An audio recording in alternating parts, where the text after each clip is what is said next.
Money is a great servant but a bad master. अगर आप money को servant की तरह यूज करेंगे तो मनी आपके लिए किसी भी इंसान से ज्यादा हार्डवर्क करेगी, बट अगर आप मनी के सर्वेंट बन जाएंगे और दिन रात इसके लिए काम करेंगे तो आप कभी उतनी मनी नहीं कमा पाएंगे जितनी आप कमाना चाहते हैं। और मिलेनियर्स मिलेनियर हैं क्योंकि वो अपनी मनी के मास्टर हैं। उन्हें पता है कैसे पैसे से पैसे कमाए जाते हैं। और जो लोग दिन भर पैसे के लिए काम करते हैं वो इतना पैसा भी नहीं कमा पाते कि वो इजीली सर्वाइव कर पाए। तो आज इस वीडियो में हम कुछ ऐसी बातें जानेंगे जिससे आप अपनी मनी से काम करा सकते हैं। तो फर्स्ट कॉमन वे है जो नॉर्मली लोग यूज करते हैं वो है अपनी मनी को जॉब देना। सबसे आसान तरीका अपनी मनी से मनी कमाने का कि आप उसे एफडी में डाल दें। इसमें आपको सिर्फ 5 से 7% रिटर्न मिलता है, बट स्टिल ये बेटर है अपनी मनी को सेविंग्स अकाउंट में रखने से। अगर आप एफडी से बेटर ऑप्शन ढूंढ रहे हैं तो आप अपनी मनी म्यूचुअल फंड में डाल सकते हैं। यहाँ आपको एफडी से डबल यानी लगभग 15% का रिटर्न मिल जाता है। तो अगर आपको बिल्कुल मेहनत नहीं करनी तो आपके लिए म्यूचुअल फंड बेस्ट है। या आप इंडेक्स फंड में भी इन्वेस्ट कर सकते हैं। जैसे निफ्टी 50 इंडेक्स फंड ने पिछले 20 साल में एवरेज 15.52% का रिटर्न दिए हैं। तो अगर आपको इन्वेस्ट करना है तो आप सिंपली किसी भी ऐप से इन्वेस्ट कर सकते हैं।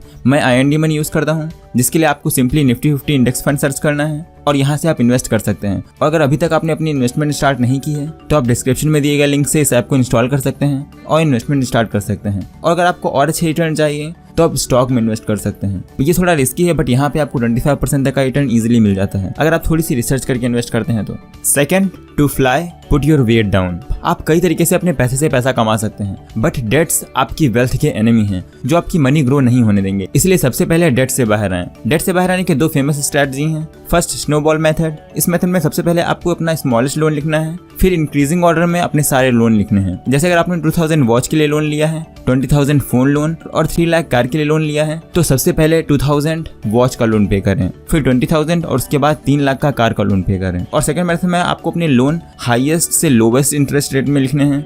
जैसे अगर आपने 2 लाख का लोन लिया है जिसका एनुअल इंटरेस्ट रेट 30% है, सेकंड लोन 30,000 का है जिसका एनुअल इंटरेस्ट रेट 20% है, और थर्ड एजुकेशन लोन है जिसका इंटरेस्ट रेट 6% है। तो सबसे पहले हाईएस्ट इंटरेस्ट रेट यानी 30,000 वाला लोन पे करें और फिर लोअर इंटरेस्ट रेट वाले लोन को भी पे करें और ऐसे ही सारे लोन पे कर दें। मेरी फेवरेट स्ट्रेटजी सेकंड है। आप इन दोनों में से कोई भी तरीका यूज कर सकते हैं। Third, instead of saving focus on making more money. अगर आप इनफ मनी नहीं कमा रहे हैं तो आपके एक्सपेंसेस ही कवर नहीं होंगे, इसलिए सबसे पहले अपनी पैसों की आर्मी और पैसे के सोर्सेज क्रिएट करने में लगाएं। जैसे अगर आप मंथली 10,000 एक्स्ट्रा सेव कर रहे हैं तो वो मनी आप एक राइटर को पे कर सकते हैं और ब्लॉग स्टार्ट कर सकते हैं, या आप साइड में कोई स्किल सीख सकते हैं। और अगर आप में कोई स्किल है तो आप फाइवर, फ्रीलांसर, अपवर्क, पीपल पर आर या guru.com से अपना काम शुरू कर सकते हैं और धीमे धीमे अपनी टीम बढ़ा सकते हैं।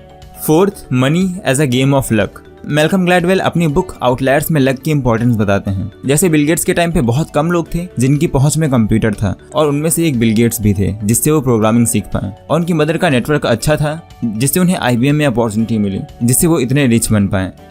तो अगर हम लकी नहीं है तो क्या हम रिच नहीं बन सकते? इस पे नवल रविकांत 4 तरह के लक के बारे में बताते हैं। फर्स्ट, ब्लाइंड लक, जैसे लॉटरी जीतना, या सिंपली अगर आप किसी अच्छी फैमिली या अच्छी कंट्री में हैं तो ये आपका ब्लाइंड लक है। सेकंड टाइप का लक है लक फ्रॉम हसलिंग। जैसे अगर आप कोई काम 1000 टाइम रिपीट करते हैं, या अगर आप YouTube स्टार्ट कर रहे हैं तो आप 1000 वीडियो बनाते हैं या 1000 ब्लॉग पोस्ट करते हैं, तो ये लक ऑफ हसलिंग है जहां पर आपके बहुत से घोड़े हैं जिससे आपके रेस जीतने के भी चांसेस बहुत बढ़ जाते हैं। और थर्ड है लक फ्रॉम प्रिपेयर, मीन्स किसी फ्यूचर अपॉर्चुनिटी के लिए प्रिपेयर होना। जैसे अगर फ्यूचर कंप्यूटर या AI है तो आप उसके लिए अभी से स्किल बिल्ड करें, और जब फ्यूचर में अपॉर्चुनिटी आए तो आप उस अपॉर्चुनिटी को ग्रैब करें। लक फ्रॉम यूनिक कैरेक्टरिस्टिक, जहां आप खुद का एक यूनिक कैरेक्टरिस्टिक बिल्ड करते हैं या खुद की एक ब्रांड वैल्यू बनाते हैं और लक आपको ढूंढ लेता है। जैसे अगर आप दुनिया के बेस्ट पर्सन हैं जो डीप ओशियन में डाइव कर सकता है, और अगर 1% डीप ओशियन में ट्रेजर पाता है तो उसका लक आपका लक बन जाएगा, क्योंकि अगर आप किसी एक फील्ड में यूनिक हैं तो आप उस फील्ड की सारी अपॉर्चुनिटी ग्रैब कर सकते हैं। और आप जितना खुद को इन 4 लेवल के लक में ऊपर उठाएंगे, आपके सक्सेसफुल होने की अपॉर्चुनिटी भी उतनी ज्यादा होगी। जैसे बिल गेट्स को कई अपॉर्चुनिटी मिली, बट अगर वो खुद को प्रिपेयर ही नहीं करते तो अपॉर्चुनिटी ग्रैब नहीं कर पाते और सक्सेसफुल भी नहीं हो पाते। फिफ्थ, मेक अ प्रोडक्ट और कोर्स। अगर आप किसी चीज में इंटरेस्टेड हैं या आपको किसी फील्ड का अच्छा नॉलेज है तो आप उससे रिलेटेड कोर्स बना सकते हैं या कोई प्रोडक्ट क्रिएट कर सकते हैं। अगर आपको कठिन लग रहा है तो ये उतना कठिन नहीं है। इसे बुक $100 स्टार्टअप में बहुत अच्छे से एक्सप्लेन किया गया है, एग्जाम्पल और यूजफुल टूल्स के साथ। तो अगर आप इंटरेस्टेड हैं तो आप इस बुक को रीड कर सकते हैं। अगर आप चाहते हैं कि मैं इस बुक की समरी बनाऊं तो मुझे कमेंट्स में बताएं, और कमेंट्स में ये भी बताएं कि आप कौन सा तरीका यूज करते हैं अपनी मनी से मनी कमाने के लिए। तो आज के लिए बस इतना ही। Thanks for watching.